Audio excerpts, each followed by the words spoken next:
যার মধ্যে শ্রেষ্ঠ মর্যাদার নাম হলো আল কোরআন। নবীজির শ্রেষ্ঠ মর্যাদার নাম কে? আল কোরআন।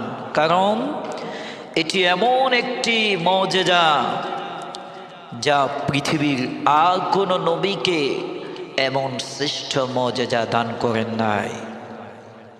শুধুমাত্র আমার নবী বিশ্বনবী মুহাম্মদুর রাসূলুল্লাহ সাল্লাল্লাহু আলাইহি ওয়াসাল্লামকে দান করেছেন।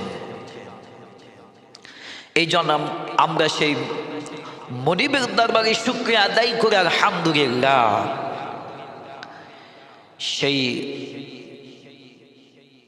এবং নবীজির দ্বিতীয় শ্রেষ্ঠ মর্যাদা হচ্ছে নবীজির মেরাজ, যেটি এই মাসের 27তম রজনীতে আল্লাহ তাআলা তার হাবিবকে তার নিকটে নিয়ে গেছেন। যেই কথাটা আল্লাহ তাআলা সরাসরি কুরআনুল কারীমের মধ্যে